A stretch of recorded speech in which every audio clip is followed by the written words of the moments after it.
Nāk silts laiks, slapjums arī ir, sēņa mīļotājiem paradīze.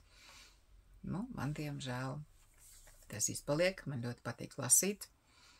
Nu, ar štoku nav ko mežā meklēt. Bet man jau roķīši kādu burciņu atved.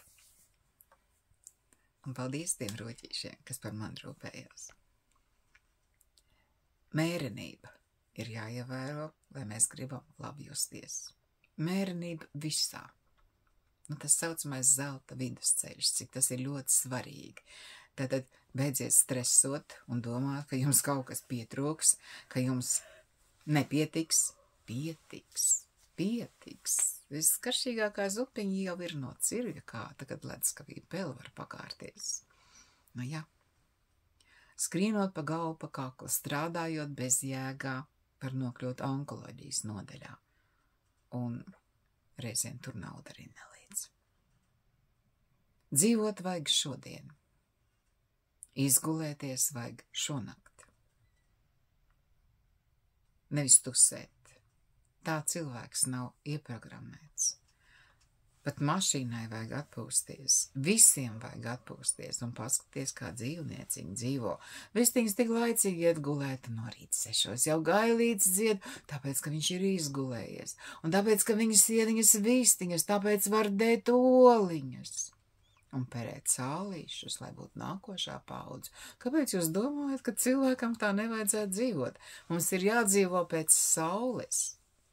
Bet tad, kad cilvēki iedomājas, ka viņi ir lieli un vareni, tad parasti pasaules vēsture rāda, ka to cilvēku nosiež labi dziļi. Brīžiem pat piecelties nevar.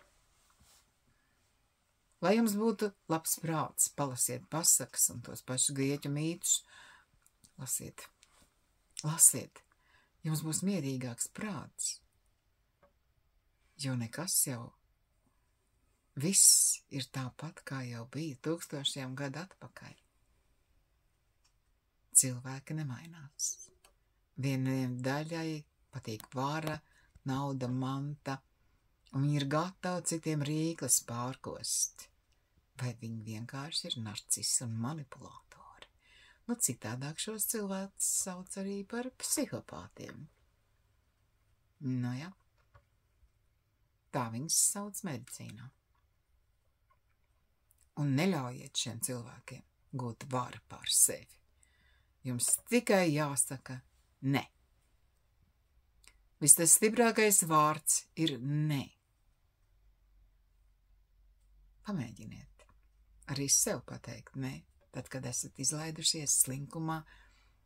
Ja laicīgi iesiet gulēt, varēsiet laicīgi piecelties, iziet laukā. Nu, nav jums tur kilometriem jāskrien, galvenais jums vajag elpot. Kādreiz tā, skaļāk elpot. Galvenais, lai smadzenēm nepietrūkst skābeklis, un par to varat jūs parūpēties. Jums pat nav jāiet uz kaut kādām zālēm un jāmaksā nauda, jo naudiņa šobrīd ir ļoti jātaupa, daudz lietas varam izdarīt arī bez naudas, tikai pamēģiniet. Tikai nesēdiet pie televizora, nečīkstiet un nesūdzieties. Jūs taču vēl neko tad neesat darījuši. Pamēģiniet. Nesakiet sev nevar. Tāds nevars ir mirs. Pamēģiniet. Un nav svarīgi, cik cilvēkam gadi 75 vai 25. Jāmēģina ir visiem. Nu, kā es jau sen teicu, dzīvot gribēsiet, ne to vien darīsiet. Uz priekšu. Baudiet vasaru. Vēl rudenis nav atnācis. Viss taču ir zaļš. Viss vēl smaržo. Baudiet. Mana laimīgā Latvijas tauta.